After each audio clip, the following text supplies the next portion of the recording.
un poco, no rápido, pero no voy a ahondar demasiado en el tema de el resto de piezas. Voy a suponer algunas cosas ya para poder avanzar, ¿de acuerdo? Muy bien, hemos trabajado el peón, voy a trabajar el caballo. Necesito que, por favor, intervengan rápido para poder agilizar este tema, ¿ya? Y abandonar rápidamente el tema de piezas regulares. El caballo, existen 4 caballos en el juego, 2 para el caballo blanco, 2 para las piezas blancas, 2 para las piezas negras. Yo sé que habitualmente uno dice que el caballo se mueve en L. Sin embargo, esta no es una L, es una L invertida. ¿Cuál es el movimiento correcto? ¿Qué dice la norma? La norma dice que el caballo avanza 2 al frente y luego 1 a la lateral. Avanza 2 al frente y luego decide 1 a lateral y busca la posición, ¿no? 2 al frente y 1 a la lateral. Ese es el avance del caballo. Si lo ponemos en el centro, 2 al frente, 1 a la lateral y salta el caballo, o 2 al frente y 1 a la lateral derecha o izquierda a elección, y el caballo decide saltar. Entonces siempre va a ser un salto, 2 al frente y 1 lateral. Ese va a ser el movimiento del caballo. He dicho que es un salto. ¿Por qué, profesor? Porque así, por ejemplo, tenga una barrera, como es en el caso de su posición inicial de peones que están al frente, el caballo tiene la capacidad y la habilidad de poder saltar esa barrera y, a pesar de ello, hacer su movimiento 2 al frente y 1 a la lateral, sea elección. Puede saltar estos peones en un inicio, no hay dificultad. Así se encuentre rodeado, vamos a suponer. ¿No? Así se encuentre rodeado, y sea un poco exagerada esta imagen, pero no tenga salida aparentemente. El caballo es la única pieza con la capacidad de saltar y decidir 2 al frente y 1 a la lateral. ¿Correcto? Perdón. Podrá saltar. Muy bien. Podrá saltar también 2 al frente y 1 a la lateral. Ya es elección del jugador qué movimiento elegir, ¿verdad? Este caballo, además, debemos conocer cómo es su captura. La captura del caballo y de todas las piezas del ajedrez siempre será, como mencioné el día de ayer, se ocupa la posición de la pieza capturada. El caballo ocupa la posición de la pieza capturada. Como su paso es 2 al frente y 1 lateral, en este caso, si decide saltar a la columna C, no tiene captura, es un avance. Si decide avanzar a la columna E, tiene una posible captura, que es tomar el peón de E6 y capturar. ¿Dónde se ubica el caballo? En la posición, en la pieza que está capturando. Entonces, su captura también va a ser como su paso. No es como el peón. El peón hemos dicho que avanzaba hacia el frente, pero capturaba en diagonal. ¿Correcto? Ese era su avance. Pero sus capturas eran las diagonales. Muy bien. El caballo no. El caballo tiene la misma forma de avance y de captura. Si avanza 2 al frente y 1 hacia los costados, de la misma manera, estas dos son posibles capturas. Si fuera esa alternativa, entonces podría capturar a cualquiera de las dos piezas. ¿Correcto? Ese es el posible avance y captura del caballo. Profesor, ¿el caballo puede retroceder? Sí. A diferencia del peón, que es la única pieza en el tablero, la cual no puede retroceder, el caballo sí puede retroceder. Puede inclusive regresar a su posición inicial, no hay problema. Siempre podrá retroceder. ¿Ya? Vamos a dejarlo acá primero en posición inicial, igual los peones del caballo negro. Ahora, la consulta. El caballo en posición inicial de las piezas blancas, o los caballos en posición inicial de las piezas blancas, ¿cuántos posibles movimientos tiene? Levanten la mano y apellidos. A ver. Vilca. estaba con la mano levantada, ¿no? Ubicando, perdóneme. Solo, doctor, Dime, dime. profe, serían 2 por caballo. 2 por caballo, muy bien. Entonces, estos redonditos marcados serían las posibles saltos de caballo, ¿correcto? Muy bien. Igual para las piezas negras. Las piezas negras tienen 4 posibles movimientos solo con los caballos, ¿correcto? Correcto. Además de ello, tenemos que analizar algo. Y esto es alguna, no truco, pero sí una forma de ver que el caballo, cómo es más importante el caballo o la posición del caballo. Bueno, vamos con un solo caballo. Un caballo en D1, ¿cuántos posibles movimientos tiene? Adelante, Levilla. 4. Muy bien, 4. ¿Correcto? 2 al frente, 1 hacia el costado, 2 al frente, 1 hacia la lateral y 2 al frente y 1. Tiene 4 posibles movimientos, correcto. Pero ¿qué pasa con un caballo en el centro? A ver, levanten la manita. Muy bien, Brenda. Tiene 8 movimientos. Muy bien, 8 movimientos. ¿Pero qué ha pasado, profesor? Entonces, vamos a marcarlos rápidamente. ¿Sí? 4 posibles movimientos. Entonces, ¿a qué nos concluye esta práctica? Que un caballo tiene mayor rango de ataque en el centro que en las laterales. ¿Dónde te conviene tener un caballo en plena partida? En la lateral, atacando solamente 3 casillas o 4 casillas en este caso. ¿O te conviene tenerlo en el centro, donde ataca 8 casillas? ¿Dónde es preferible? Pues es evidente, ¿no? Me conviene tenerlo en el centro. Por lo tanto, buscarás que el caballo, ¿a dónde te conviene que salga? Te conviene que salga en su casilla inicial, a la columna A, a la columna C. Obviamente a la columna C, porque en la columna C va a tener mayor rango de ataque. Y cuando lo lleves a la columna A, donde su rango de ataque es limitado. En consecuencia, ya sabes tú, como jugador de piezas blancas, como jugador de piezas negras, que el caballo te conviene tenerlo en el centro. Pero pensando como en las piezas negras, pensando en el ataque del oponente, ¿dónde te conviene atacar al caballo? ¿En el centro? En los laterales. Si estás pensando en que ese caballo va a huir, te conviene llevarlo hacia los laterales. Si estás pensando que ese caballo te hace daño, te conviene botarlo del centro. Y todo eso, ¿de dónde ha concluido? De la idea de que el caballo tiene menor rango de ataque en los extremos del tablero que si estuviese ubicado en el centro del tablero. ¿De acuerdo? Otra idea para que tengan en cuenta es, y la norma dice, o bueno, los libros nos dicen, de que un caballo que pisa casilla oscura siempre va a saltar a casilla clara. Un caballo que pisa casilla oscura siempre va a saltar a casilla clara.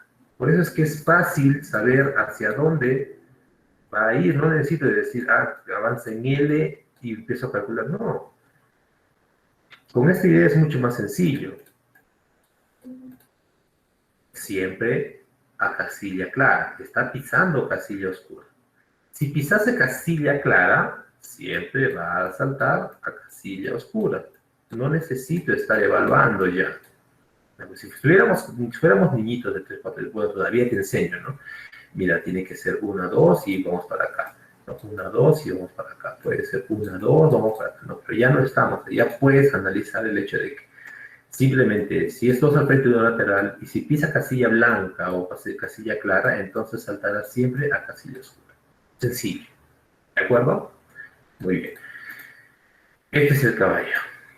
Una persona que me diga cuál es el recorrido del caballo que tiene que hacer para llevar al caballo hasta H8. ¿Cuántos movimientos requiere? ¿De acuerdo? A ver, los escucho. Analícenlo y ustedes díganme, ¿cuántos saltos necesita ese caballo para llegar hacia el otro extremo, partiendo de A1, y los escucho? Muy bien, a ver, ya, levanten la manita y me dice un número, solo un número, a ver, Cáceres. 6. 6. ¿Alguien da más? ¿Alguien da menos? A ver. Si alguien tiene otro número, levante la manito. Un prieto. 5. 5, muy bien. ¿Alguien da menos?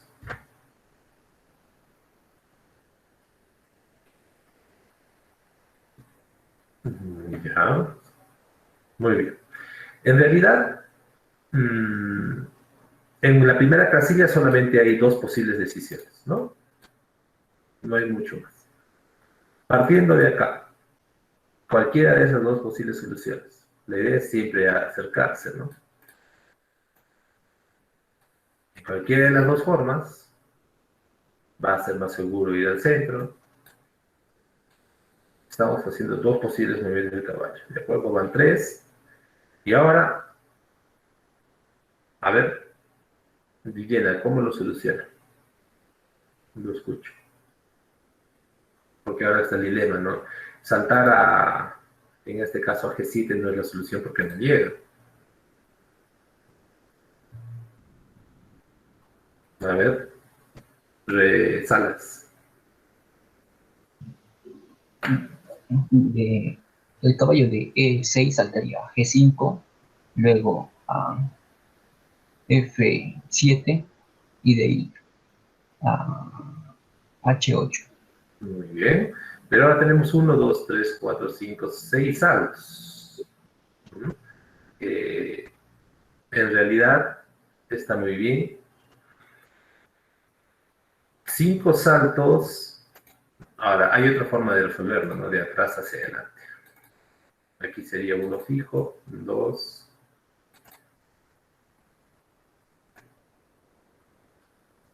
Y aquí tienes ese dilema de que tienes que hacer el recorrido y siempre te saldrá 6 saltos, ¿no? Si estoy mal y Villena lo puede hacer en 5, adelante, lo escucho. Pero creo que no. No, ¿No? me apresuré, profesor. Sí, Claro, son esta 6. casilla, sí, ¿no? Esta casilla era el problema, ¿no? Que el salto regular nos llevaba hasta G7 y ahí acá tenemos un dilema, ¿no? Habría que corregir, perdón, y luego recién saltar. Entonces, es sencillo de los saltos del caballo. La forma de captura es más sencilla, ¿no? Solamente la recomendación es esa, que los jueguen en partidas, que el caballo se encuentre en una zona donde tenga un rango de ataque muy amplio y no se encuentre limitado, ¿no? Muy bien, vamos a continuar. El alfil.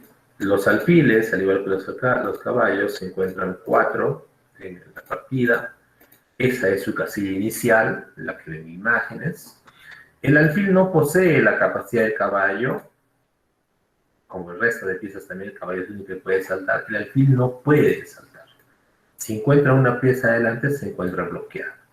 ¿Cómo es la forma? ¿Cómo es el movimiento de los alfiles? Bueno, los alfiles son como los arqueros del tablero de ajedrez y su forma de movimiento es en diagonal. Se mueven por diagonal a través del tablero. Ocurre que siempre en cada tablero solamente va a haber en una forma inicial un alfil pisando casilla oscura y un alfil pisando casilla blanca. No hay forma alguna de que durante el medio juego o el desarrollo del juego existan dos alfiles pisando casillas claras. Si estamos jugando en un tablero virtual, eso no va a ocurrir porque el sistema no te lo permite. Pero si estamos jugando en una partida en un tablero físico, no hay forma que esto ocurra. ¿Ya? Que puede ocurrir en un nivel, puede ocurrir. Yo he visto que de alguna manera el alfil de que empieza casillas oscuras, no sé cómo termina en casillas blancas. Y cuando me llaman en la mesa y me dicen, profesor, ¿qué ha pasado acá? Y todos miran, los dos alfiles pisando claro. y nadie se entiende qué ha pasado. Y seguramente en algún otro movimiento, el joven, en vez de soltar, por ejemplo, no lo sé, soltar el peón en F4, lo soltó en G4 y lo dejó ahí y no se percató, nadie se percató y se pusieron a jugar. Pero no va a pasar eso. Siempre dos alfiles pueden pisar casilla oscura y casilla clara. ¿De acuerdo? Igual para las piezas negras. Un peón de casillas oscuras que siempre irá en diagonal negra, siempre, ¿de acuerdo? Siempre, y nunca va a pisar casillas claras. Y es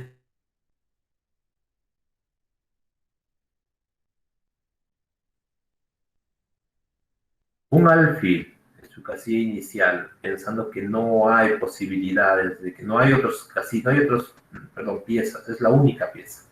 ¿Cuántos posibles movimientos tiene? Muy bien, Chula. Tiene dos posibles movimientos. Dos. Ya, muy bien. A ver, otra idea. ¿Alguien más? ¿Algún otro número nada más? Más alto. A ver, quispe. Quispe normal. 7 movimientos. 7 posibles movimientos. Ya, muy bien. Vamos a analizarlo, ¿no? Está muy bien. Seguramente me he dicho 2 porque es la diagonal y no la diagonal. Sí, es correcto. El detalle es de que este no es un posible movimiento. Este sí.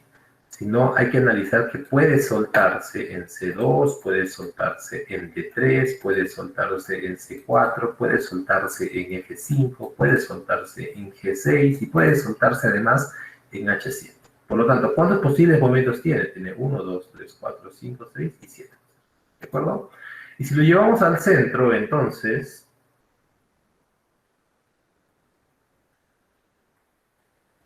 ¿cuántos posibles movimientos tiene? A ver, Brenda ahora levanta la mano primero. 13. 13, muy bien, los analizamos rápidamente, ¿no? 6, 9, 13. Ahora este es el rango de ataque del alfil. ¿Sí? Profesor, ¿un alfil en el centro es bueno? Sí. Sin embargo, aquí hay un dilema. Y el dilema ocurre en lo siguiente. Que como todas las piezas van a buscar el centro, porque estamos viendo de que el centro es el punto donde las piezas tienen mayor rango de ataque, el alfil se queda corto en el sentido de que no puede saltar. ¿De acuerdo? No puede saltar. Y seguramente los oponentes y tus propias piezas van a obstruir el rango de ataque del alfil. ¿Dónde es fuerte un alfil en plena partida? Pues cuidando diagonales. Cuidando diagonales. ¿De acuerdo? Esa es su mayor habilidad, pero no necesariamente estoy diciendo que sea así. ¿De acuerdo? ¿Sí? Es, de alguna forma, donde mayor daño puede hacer un alfil. Ahora, como hemos visto, la dificultad del alfil es que si lo atacan estando él en una de las paredes del tablero, pues su rango de huida no es muy amplio, ¿no? Y normalmente se puede perder también. Entonces tiene sus pros y sus contras, ¿no? El alfil en B2 y un alfil en G2 se llaman salidas de fianchetto. ¿Y cuál es su intención? Es cuidar la diagonal mayor. Y además a atacar a las torres que se encuentran en las diagonales, ¿no? Esos alfiles suelen ser fuertes, ¿de acuerdo? Suelen ser fuertes. Muy bien. La captura del alfil. Bueno, profesor, si el movimiento del alfil es en diagonal, su captura va a ser en diagonal. ¿Y qué va a pasar? Ocupa la casilla donde captura el alfil.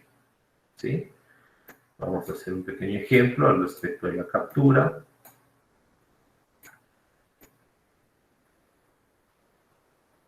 Ya.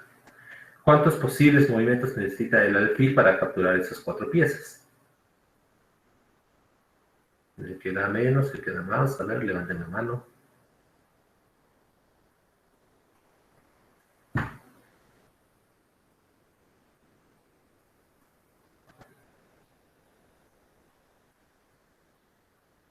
¿Cuántos movimientos necesita? ¿Cómo sería el recorrido del alfil para capturar todas esas piezas? Adelante, Brenda. 5 movimientos. 5. ¿Alguien da menos? ¿Alguien da más? Nos quedamos en 5. A ver, un segundito, Brenda, ya que alguien más a ver si nos ayuda. Si alguien da menos, lo intentamos. Si no, contigo a ver, es Zambrano. Luna, 4 movimientos. 4 movimientos, ya. Perdón, sí son 5. ¿Cómo? Sí son 5, pensé que el alfil negro era Ya. uno blanco. Ya. Pero, Sí, sí. ya, muy bien. A ver, dale, Brenda, ¿qué movimiento sería? ¿Cómo lo harías tú? Que todos tenemos formas distintas de buscar ese recorrido, pero a ver, ¿cómo lo haría usted? Primero G, el alfil a G7. Ujú. Luego captura la torre en H6. Muy bien. Y luego captura el otro alfil. Ya. Luego captura el caballo y por último el peón. Super, ¿no? Y está uno de los círculos, son los movimientos, serían 5 posibles movimientos. Muy bien. Estoy suponiendo ahora que el alfil no ataca, ¿no? Porque si el alfil atacara, entonces sería capturado y bueno. Pero está muy bien. ¿Listo? Entonces, esa es la forma de captura. Si lo hacemos en un ejercicio, pues, entonces van a decir, profesor, pero entonces, ¿cómo captura? Muy bien. Sería acá, ¿no? Captura y ubica, se coloca en la posición de captura, luego se ubica, se coloca en la posición de captura, nuevamente con el caballo y por último. ¿Listo? Muy bien. Entonces, el alfil ha quedado claro, entendemos también que en el centro tiene mayor rango de ataque, pero el hecho de que no pueda saltar un poco que perturba todo su rango de ataque, ¿no? Las torres. Las torres son 4 en el tablero, y a diferencia de los alfiles, que decíamos son unos arqueros, las torres, su daño, su ataque, es en forma vertical y horizontal. ¿Qué es lo que ocurre? Que hemos abandonado con los peones, los caballos y los alfiles a estas 3 piezas, a estas 3 se las conoce como piezas menores. Y a partir de aquí en adelante se les va a conocer como piezas mayores. ¿A quiénes? Al rey, a la dama y a la torre. ¿Listo? Son piezas mayores. Estas 3 son piezas menores. También lo refleja en la puntuación. Si recordamos el día de ayer, el peón siendo la unidad y el caballo 3 y el alfil 3, consideran piezas menores. Y la torre ya vale 5 y la dama vale 9. Y el rey no tiene un valor determinado, pero si se pierde el rey, se pierde la partida, por lo tanto, por ello se consideran piezas mayores. ¿De acuerdo? Al ser considerada una pieza mayor, bueno, la torre tampoco no tiene la habilidad de saltar. En una posición inicial,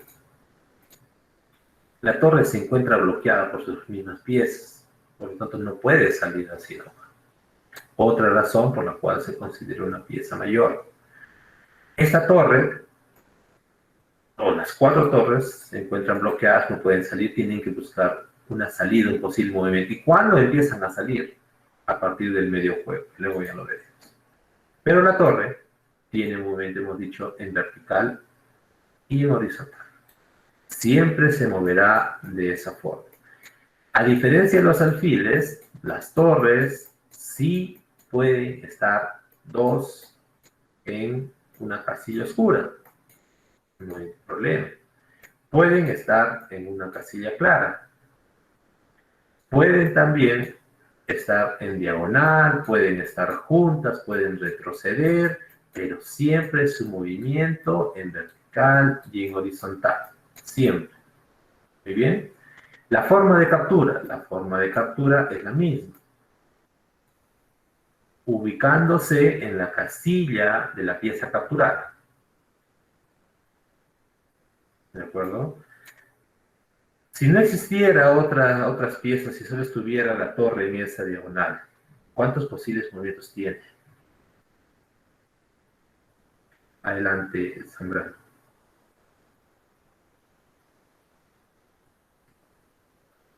Se quedó con la manita levantada, ¿no? Revilla. 14. Muy bien, 14, ¿no? ¿Los tenemos que analizar? Sí, adelante, los analizamos para que sea mucho más gráfico. 7 y 7. Pero ahora, ¿qué ocurre estando en el centro? Levanten la mano. A ver, Alanoca. Sí, 14 también. 14, ¿no? Muy bien. Pero, ¿qué está pasando, profesor? ¿Qué ocurre? Otra característica de las piezas mayores. No importa la posición donde se ubiquen. El daño que ocasionan es el mismo si hablamos de posibilidades. Esté en un costado del tablero, esté en el centro del tablero, donde se ubique esa torre va a hacer daño. ¿De acuerdo? No importa si está en un lateral, no importa. Tiene 14 posibles movimientos, 14 posibilidades de ataque. Estando en el centro, estando donde sea esa torre. ¿Listo? Pero para que tengas esa de ataque tienes que pues, sacarla, ¿no? Y para sacarla, bueno, el medio juego te va a permitir ello. ¿Listo? Muy bien, ya tenemos peones, caballos, alfiles, torres. Vamos con las damas. La dama. Se dice que la dama es la pieza mayor, con mayor rango de ataque, con mayores posibilidades. Tanto así que hoy en día en el ajedrez, cuando un jugador pierde la dama, habitualmente abandonan las partidas o dan como se retiran y dejan en medio la partida y bueno, ya se rinden, ¿no? Rendirse no es un buen término para hacer. Abandonan la partida. La dama posee la capacidad de movimiento del alfil y de la torre. ¿Qué quiere decir, profesor? Que se mueve en vertical, que se mueve en horizontal. Y además recordamos, ¿y cómo se mueve el alfil? En la diagonal. Esa es la capacidad de movimiento de la dama. Se mueve como torre y se mueve como alfil. La captura de la dama es en consecuencia igual que las demás piezas. Se ubica en la casilla de la pieza capturada. ¿Correcto? Esa es la dama. Pero analicemos, ¿cuántos posibles movimientos tiene la dama en el centro? Adelante, a la loca. 21. Muy bien. Lo vamos a ver, profesor. Seguramente alguien todavía nos está, por lo menos los nuevos, ¿no? No hay, nos estamos recién adaptando, ¿no? 1, 2, 3, 4, 5, 6, 7, 8, 9, 10, 11, 12, 13, 14, 15, 16, 17, 18, 19, 20, 21. A diferencia de las demás piezas, su rango de ataque es muy amplio, ¿verdad? ¿Cuántos movimientos tiene en el centro? Adelante, Cayupe. Sí, profesor, 27 movimientos. 27 movimientos. Ha variado. Vamos a ver qué ha ocurrido. Como se mueve como torre, ¿no es cierto? Entonces tiene los 6 más los 4 y los 4. 14 posibles movimientos. Y ahora como alfil, entonces. 3 en la diagonal, 3 en la próxima diagonal, 3 son 9, más 4, 13, más los 14, 27 posibles movimientos, ¿no es cierto? Muy bien. Entonces, la dama hace daño en el centro, sí, más que en una frontal también, pero es la pieza con mayor rango de ataque que las menores, ¿no? Las menores tienen un rango de ataque muy limitado y las mayores un buen rango de ataque, ¿de acuerdo? La debilidad de la dama. La dama tiene una debilidad. ¿Sí, profesor? Sí. ¿Cuál es? Que la dama no puede sentirse caballo. ¿Cómo así lo que está hablando el profesor? Que la dama no puede saltar como un caballo. Que la dama no salta y por esa razón no puede imitar el movimiento de un caballo. No puede ir en él. Y esa dificultad es la que debemos sacar provecho en una dama. ¿Por qué? Porque su rango de ataque aunque fuese amplio, tiene la debilidad de que no cuida o no ataca las casillas donde posiblemente se pueda ubicar o pueda capturarse un caballo. Por lo tanto, el caballo es la pieza que puede hacer mayor daño a la dama, porque la dama no puede tocar al caballo, o ya, no puede hacerle daño si se encuentran a esta distancia, vamos a llamar distancia de paso de caballo. Esa distancia no puede atacar la dama. ¿Que podemos sacar provecho? Podemos sacar provecho. Te voy a poner de alguna manera. Estos peones no están siendo dañados por la dama. ¿Ya? Por lo tanto, ese puede ser. Pero también puede ser un punto fuerte para la dama. Va a depender mucho de ustedes cómo manejen esa situación. Y en finales, el paso de caballo va a ser importante para la dama. Cuando veamos finales, ahora no muy lejano en la corta clase, van a ver que es una posibilidad que debemos sacarle provecho a esta posibilidad de que la dama no ataca por ese caballo. ¿De acuerdo? Muy bien. Además, la dama tiene una debilidad con el rey. Y es que la dama se considera defensiva cuando la dama no se separa mucho del rey. Porque tiene intenciones de proteger al rey. Se considera un juego defensivo cuando esta dama solamente hace ataques largos, ¿de acuerdo? Pero su zona siempre está alrededor del rey. Esta dama va a ser una dama defensiva. Y va a ser ofensiva cuando simplemente no se encuentra alrededor del rey y sus movimientos, sus jugadas siempre están alejadas del rey, atacando y molestando y ahí hostigando esta dama. Una dama ofensiva y una dama defensiva cuando se queda alrededor del rey. ¿De acuerdo? Características de la dama. Muy bien. La captura, ya hemos tocado, se ubica donde, en la casilla donde esté la pieza. ¿De acuerdo? Vamos a hacer ahora un ejercicio mientras sacamos al rey. Vamos a ponerle. Ya. ¿Cuántos movimientos les requiere la dama para capturar a esos caballos? El que de menos gana. Levanten la manita y díganme, profesor 8, profesor 5, profesor 4, profesor 3, profesor 2. Hagan el recorrido ustedes.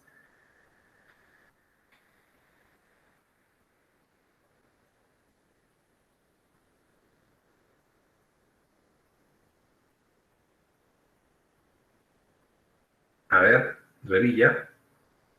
8. 8, ya vamos a dejarlo un ratito en stand-by. A ver, ¿quién da menos? A ver, Ticona.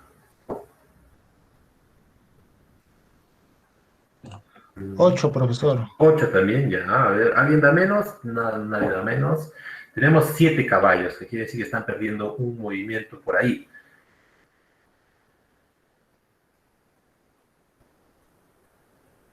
¿Alguien da menos? Nadie da menos. A ver, Cáceres. 7. Uy, 7, ya está, por ahí saltó el 7. ¿Estás seguro? ¿Intentamos contigo? A ver, tú dime. Capturo al caballo de G7. Muy bien. Luego al de E7. Bien. Luego C5. Muy bien. B6. B6. Luego F2. Correcto. Luego C2 y F4. F4. F4 no. no es, ¿no? Claro, ahí estaba el problema, ¿no? El problema es que los caballos no están conectados de forma que podamos hacer un recorrido completo, ¿no? Entonces ahí un poco estaba, ¿no? Había que perder un movimiento sí o sí, ¿no? Fuese cual fuese. Entonces, va con esta pérdida de movimiento, de tiempo, porque ahora vamos a hablar de tiempos, este tiempo perdido nos hace ganar un movimiento más, ¿no? Seguramente han buscado otro recorrido y está muy bien, está perfecto. Pero hubieran estado conectados, hubiéramos tenido muy bien, está perfecto.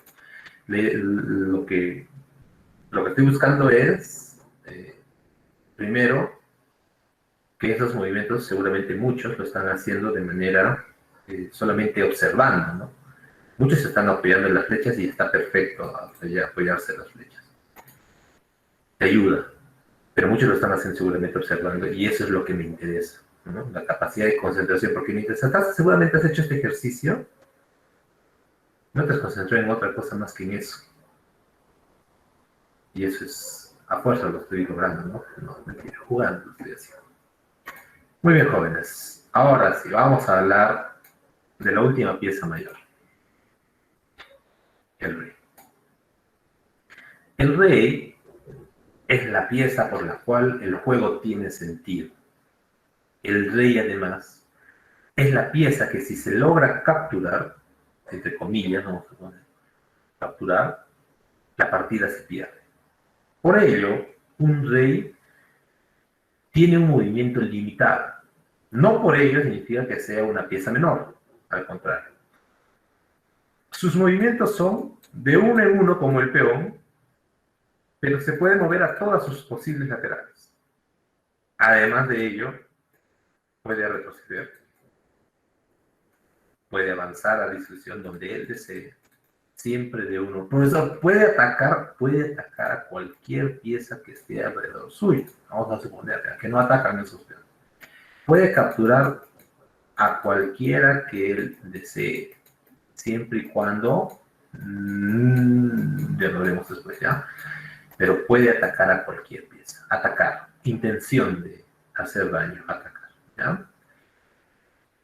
Puede avanzar de uno en uno, donde él guste, donde él desee, no hay dificultad, pero donde no puede avanzar. Ahora vamos a ver. No puede avanzar a casillas donde se encuentren ya amenazadas o ya atacadas. Analicen ese rey. ¿Cuántos posibles movimientos tiene? Bajo esa teoría, entre comillas, quedado, ¿no? Muy bien. Adelante, Ronald. Tiene 3, profesor. Muy bien, tiene 3. 1, 2 y 3. No, perdónenme. Solamente tiene 1, 2 y 3. ¿Y qué pasa, profesor, con las casillas de D1 y con las casillas de E2? Bueno, estas casillas ya se encuentran amenazadas por el caballo y por el alfil. ¿De acuerdo? ¿Por qué no puede pisar? Porque si el rey tocaría E2, estaría siendo capturado por el alfil, hipotéticamente. En una partida virtual, simplemente el rey no va a permitir, no le va a permitir pisar ninguna de estas dos casillas. Pero en una partida física, donde no tenemos esta ayuda, esas prohibiciones, el rey sí lo puedes colocar. Inclusive, si no te das cuenta y lo colocas, hay jugadores que te toman como, ya, gané, profesor. Y bueno, es válido, ¿no? Porque ha cometido el error. Pero en torneos no va a pasar porque tú ya entiendes que eso no es posible, ¿ya? Entonces, el rey no puede pisar casillas que ya se encuentren amenazadas. Eso no va a pasar. Un ejercicio rápido, mientras alguien que pueda presentar la pantalla y va a hacer lo siguiente, ¿ya? Va a colocar un rey donde va a estar siendo atacado por caballo, alfil, torre, y solamente tenga una posible huida, donde ustedes gusten, pero esa es la regla. Ármenlo y lo presentan. Un rey donde un caballo, un alfil y una torre están atacando la posición, no están atacando al rey, están atacando la posición, y solamente ese rey tenga un espacio de huida. ¿Ya? A ver, cualquiera que quiera presentar mientras yo voy trabajando algo por acá. Entonces hemos dicho que el rey avanza de uno en uno. ¿Cómo es su captura? En este caso el rey no está siendo atacado por el caballo. Y al no ser atacado lo puede capturar. ¿Dónde tendría que ubicarse este rey para capturar ese alfil? En las zonas donde no ataca ese alfil. Perdón. Estos son los rangos de ataque del alfil. Por lo tanto, el rey ubicado en cualquiera de esos 3 círculos puede hacer daño al alfil y capturarlo quizás en una siguiente movimiento si es que este no está siendo cuidado. Ya lo veremos eso después. Las casillas iniciales del rey son opuestas a su color y la dama son en el color que les pertenece. Si la dama es blanca, pisa casilla blanca. Esa es la forma que te vas a dar cuenta para armar tu tablero.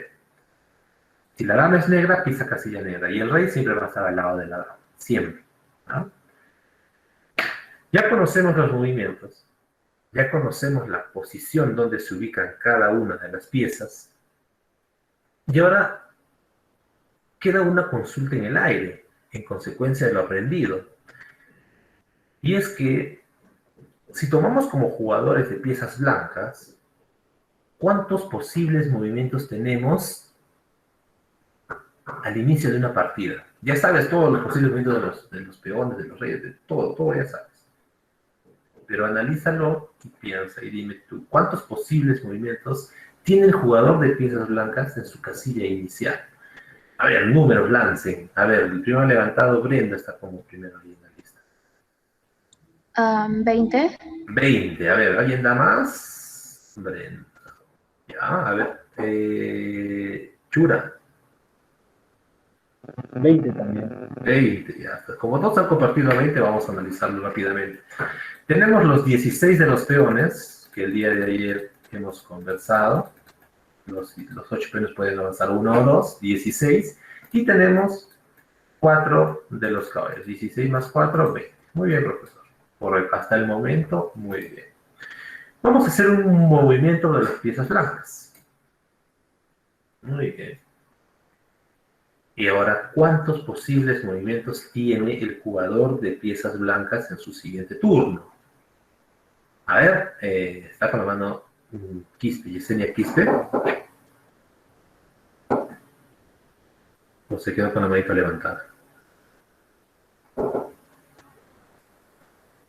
Ya, no me responde. A ver, Eduardo. Eduardo Blanco, me parece. Sí, profesor, un momento estoy pensando, es que le había apretado, pero ahorita no lo había pensado. A ver, mientras vas por ahí. A ver, Chura.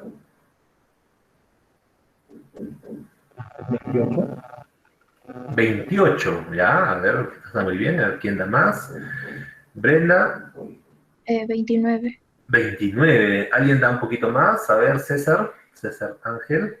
29, profesor. 29, ya, 2 han atinado a 29, a ver, vamos a analizarlo ya. Muy bien. A ver. Tenemos ahora solamente 7 de los peones y 1 menos. Ha perdido un salto, ¿no? Un movimiento ha perdido. Muy bien. Entonces, 7 y 7, 14, más 1, 15. Hasta el momento todo bien. De los 15 vamos a adicionar los posibles movimientos del alfil. 15 más 5, 20. Los posibles movimientos de la dama. 20 más 4, 24. Los caballos. 28 y 29 con el caballo moviéndose al centro. Además, 30 con el rey saliendo por el centro. ¿Correcto? El rey también puede salir, el caballo puede salir por esos 3. Tenemos 30 posibles movimientos ahora. Está muy bien. Se está multiplicando la posibilidad. ¿Y qué pasa ahora? En un siguiente momento vamos a suponer que es lo mismo las piezas negras. Y ahora en el posible, ¿cuántas posibilidades tiene el jugador de piezas blancas después de su tercera jugada? Profesor, ¿qué lío está multiplicando? Dale, a ver. Porque todos esos posibles movimientos tú los vas a analizar. No se trata que simplemente vas a jugar por todo, vas a analizar todo. A ver. 38, profesor. ¿Cuántos? 38. 38, a ver, ¿quién da más? O 39, 39. Ahora son tres, ya, a ver, ¿alguien quién da más? Chura está con la mano levantada, a ver. Ya, bajo la manito, a ver. Ya. ¿Alguien da más? 39.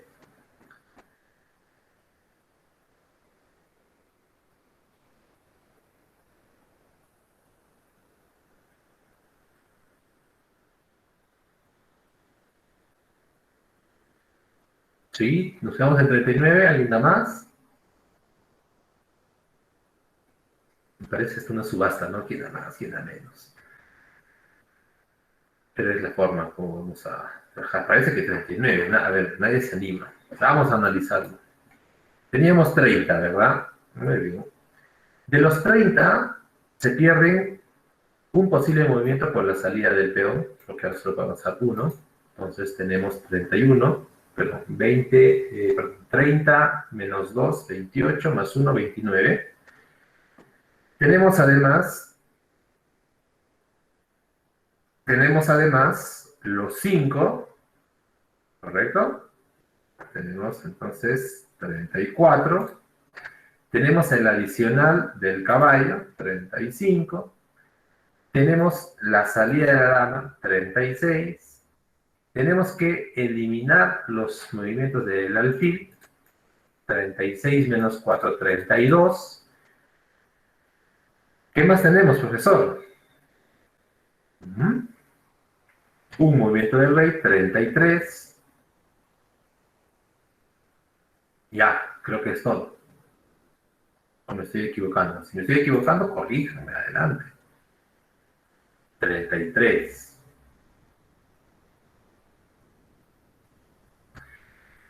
Faltaría un movimiento del peón.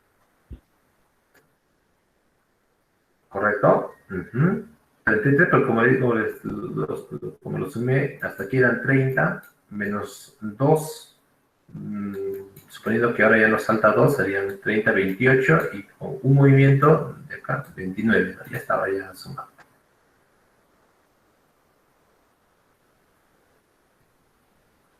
Profesor, ¿qué es análisis? Yo no lo voy a hacer mientras estoy jugando. Sí y no. Sí, porque ya lo conoces. Y sí, porque ya sabes cuáles son tus posibles jugadas. Y ya no, por la misma razón, porque ya los conoces.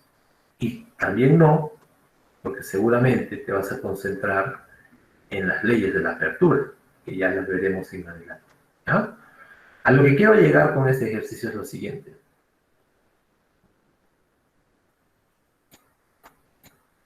Que las posibilidades al jugar, al empezar una partida, se van a multiplicar luego de que tú tomes la decisión de hacer un movimiento, sea cual sea. Muevas el caballo, se siguen multiplicando las opciones, porque ahora tienes movimientos posibles con el caballo, porque has bloqueado un solo movimiento del peón, y quizás este bloqueo pueda llevarte a otra decisión. Muy bien.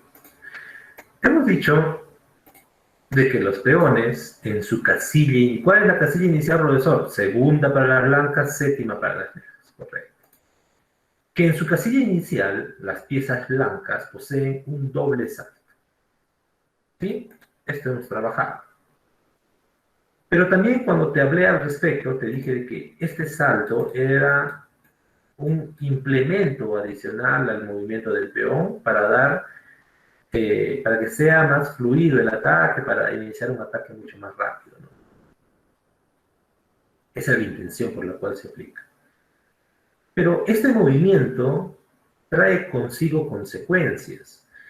Darle un atributo al peón en un salto doble en su casilla inicial trae consecuencias en el juego. Y voy a explicar una de las consecuencias. Supongamos que este peón se encuentra en C. Estamos dando solo peones, ¿ya? El peón que se encuentra en E, si no existiera la regla de saltar doble, ¿sí? Solamente pongámonos en las reglas iniciales, que es saltar de uno en uno. ¿Qué pasaría cuál sería el movimiento de las blancas? ¿Cuál es el mejor movimiento posible para las blancas? ¿Existe si no existiera la salida doble? Existiría, porque si yo muevo el peón de E, me va a capturar. Si yo muevo el peón de G, me va a capturar de la misma manera.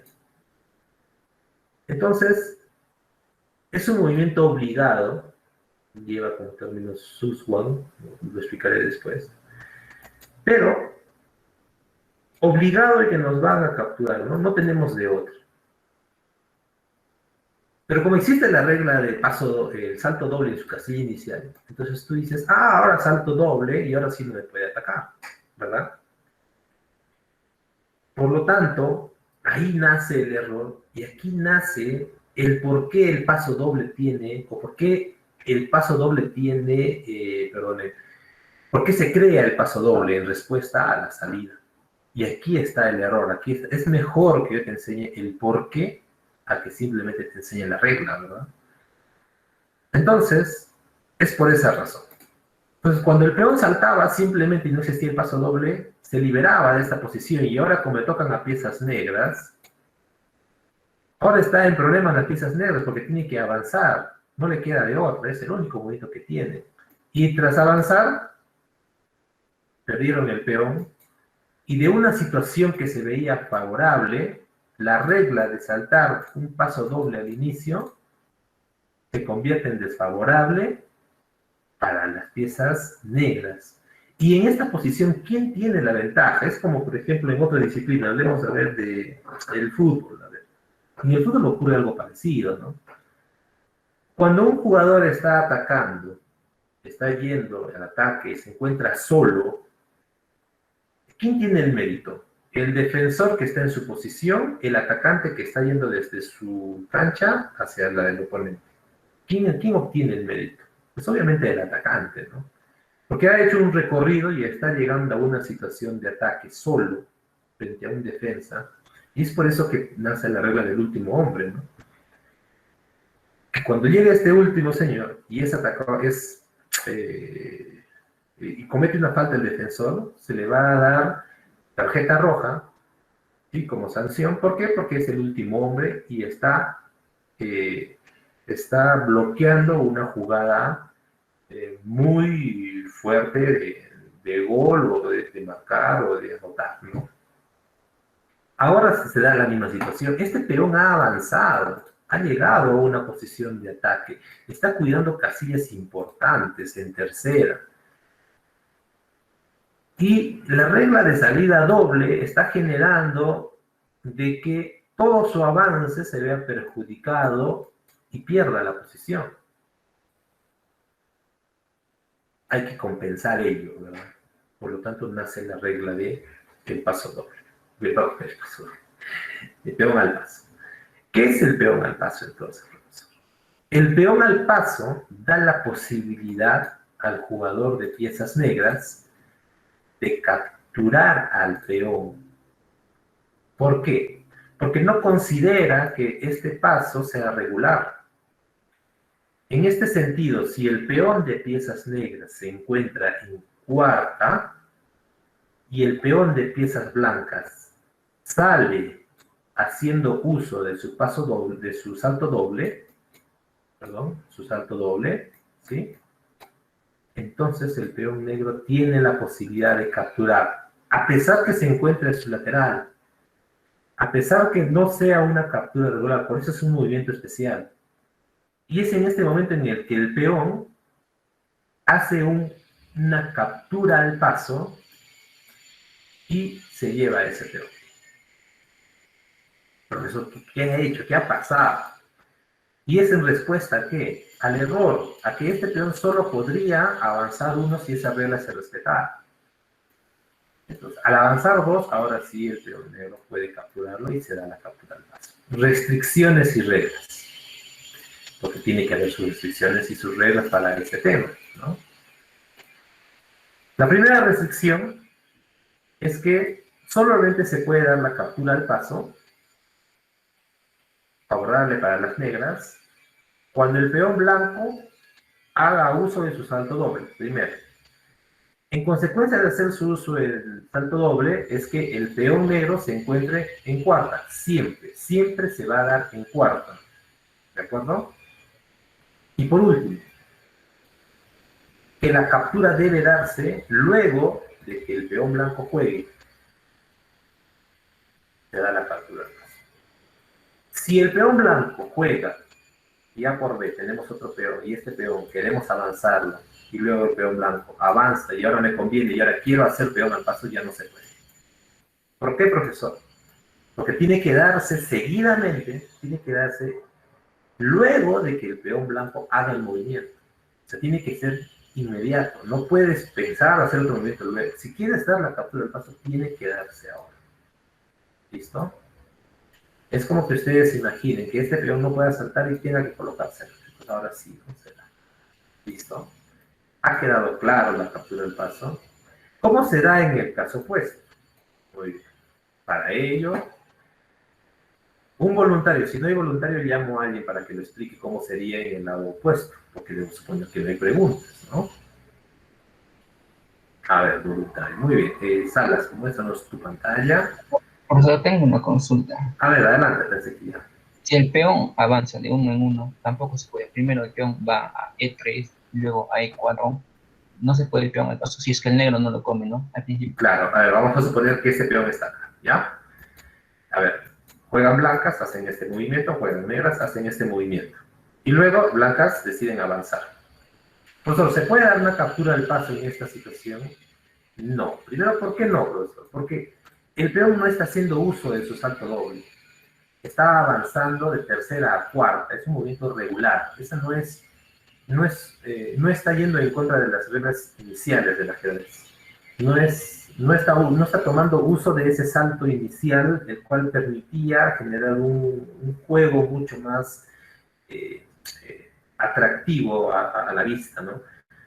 No, si este peón está avanzando, otra vez, está avanzando a tercera, ya no tiene ya ese salto especial. El peón de negros avanza a cuarta y el peón de blancas, por evitar el ataque, decide avanzar. No puede capturar en esta situación, pero repito, no ha hecho uso de su salto. ¿De acuerdo? Solamente se va a dar cuando el peón de negras llegue a cuarta, el de blancas decida salir y se realiza la captura. Entonces se realiza la captura. Igual va a ser el otro lado, ¿no? Si decide salir el doble, entonces se da la captura en esa posición. Entonces, la idea es compensar la regla de que el saldo 2, porque eso trae consecuencias, ¿no? Muchas veces te explican, el paso doble es que el peón salga y luego se captura y ya está, pero no entiendo cómo se da. Lo ideal es que entiendas por qué se da. Pero simplemente dices, por esta razón se da.